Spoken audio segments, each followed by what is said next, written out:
Hi, I'm Amanda Jane Woodall and welcome to my fashion school.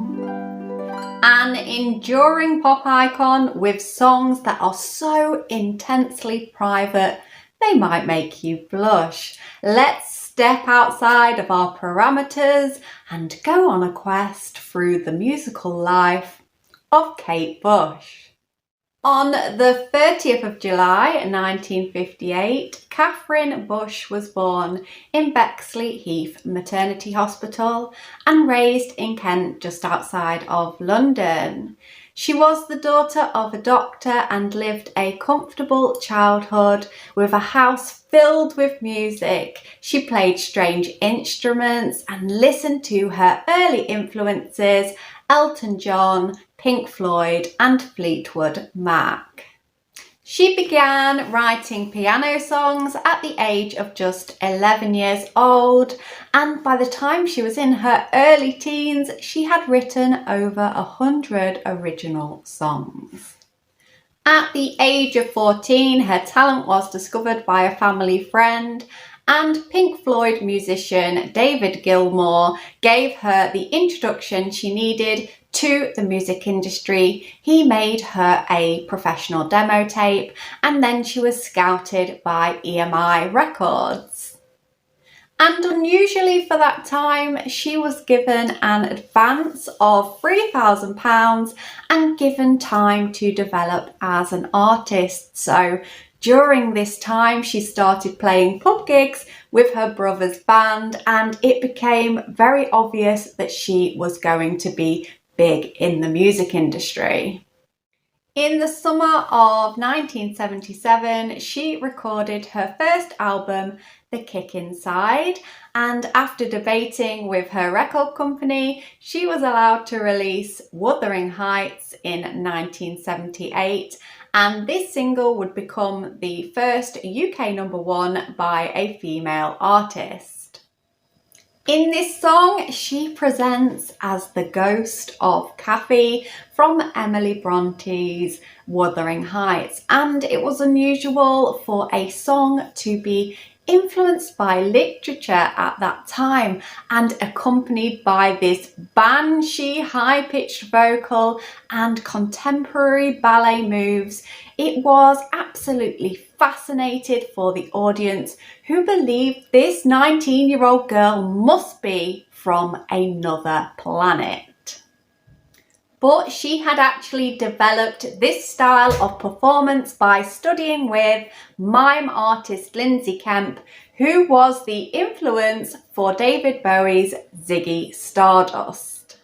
And Wuthering Heights to this day is still considered a landmark in the British music industry, and it brought Kate a lot of fame.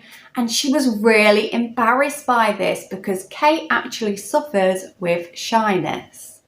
There never had been before an entrance to the mainstream music industry like Kate Bush, and there hasn't been one since. And keen to maximise on their profit from their hit new artist, EMI rushed out a second album called Lionheart, which was a back catalogue of the songs that she had been writing since childhood. Her 1979 hit, Wow, was a cynical look into fame and was parodied by many comedians because of its strange wailing chorus. In April of 1979, she commenced on a European and British tour, which was called the Tour of Life. It featured sensational staging, amazing costumes, and a visual high artistry that would set the benchmark for future pop production. The tour also introduced the head mic so that Kate would be able to dance and sing at the same time, and this also became a staple of pop culture. And the tour was so demanding of Kate that she didn't tour again for 35 years because she said she just couldn't give that level of commitment. Kate was a big influence to other artists of the time, but she was also influenced by artists of the time, including Peter Gabriel, who introduced her to the Fairlight synthesizer, which meant that she could record sounds and rearrange them into new compositions. And an example of this can be heard on her 1980s pop hit Babushka, which features a breaking glass sound. Her 1980 album Never Forever was a career turning point for Kate, featuring this new supersonic sound. Breathing became her first release from the album, and this was an experimental progressive rock track which featured the themes of nuclear war and rebirth. But EMI were pretty cautious about approaching this kind of theme, so they quickly followed it up with a very poppy song, which was Babushka, and this was part Russian lullaby and part story about how an old woman dresses as a younger woman to try and seduce her husband to see if he is faithful. The music video featured a blasting chorus and saw Kate turn into an armour-clad vixen, and this kind of cemented her as a music industry siren. Although it wasn't her intention, she just wanted to look like she was totally unhinged. And after reclaiming her pop identity, she changed her music style again, releasing the very experimental album Dreaming. It was bold, uncompromising, and weird. It featured sounds like the didgeridoo and animal noises, and it is now seen as an artwork as opposed to a musical album, although at the time many people thought it was a commercial failure. It is now seen as Kate painting with sound. To work on and record this album, she actually built her own studio in a barn next door to her parents' house, and she locked herself away for 3 years to perfect it. The things she learned creatively from making an album like this helped her to launch her masterpiece, The Hounds of Love, in 1985. The record had a very interesting composition which she borrowed from the style of Pink Floyd albums, and that was, on the one side of the album, it was very classic anthem pop, and the other side was a conceptual set of songs based on literature. The single Running Up That Hill became her biggest hit since Wuthering Heights, reaching number 3 in the charts. And this single had caused a debate between Kate and her record company because she actually called it Deal with God, but the record company feared that it wouldn't be played on the radio if she gave it this title, so they changed it. It was seen as the perfect blend of synth, drum machine and an emotional vocal, because this was something that people had been struggling with during the 80s, was blending the technology with kind of emotion and soul, and Kate was the first person to master that. The second half of the album was called Ninth Wave, which was a documentation of a woman drowning, her imagination as she is drowning, and then her eventual rescue.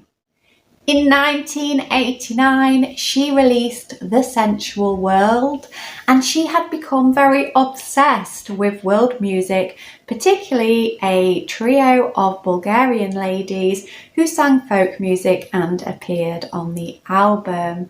And this album was meant to show everything about women. It was an intimate self-discovery that encouraged people to look at their own vulnerabilities. And Kate had decided that the biggest inspiration that she could get was from looking into the real lives of the people around her. Unfortunately, while making her next album in the early 90s, she lost her mother and her long-term relationship. The Red Shoes was her album with an accompanying video, and it is thought to be a failure because Kate couldn't concentrate on her artistry because she was clouded by grief and sadness and emotion. By 1998, Kate had completely disappeared from the music industry. She left the spotlight behind her to raise her young son in peace.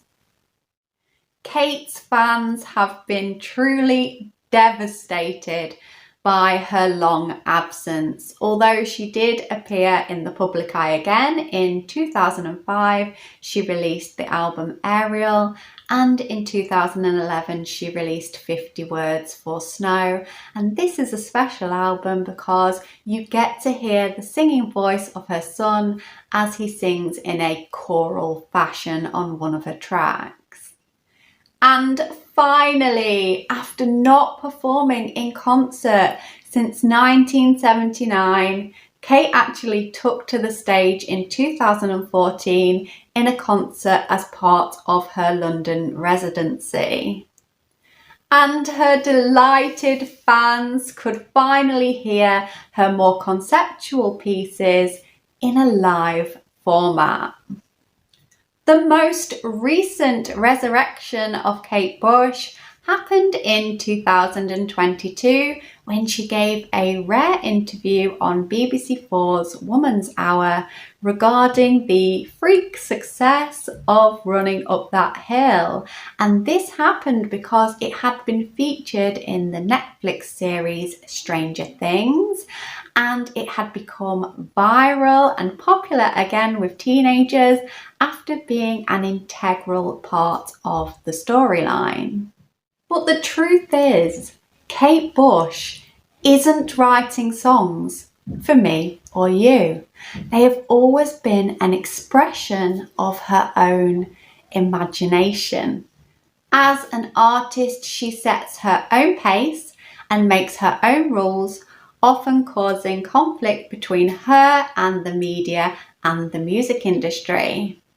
She needs a quiet life away from the distractions of celebrity where she can make music and just be her own person. So, do whatever you want creatively and just accept that, like Kate, you're going to have failures, you're going to have successes, and you're going to have mixed reactions, and that is fine because maybe if you stay experimental and creative, it will be you who creates the next masterpiece.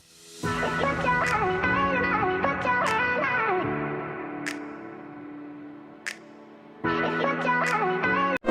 second half of the album was called The Ninth Wave, and this was a conceptual beast. It was a boost.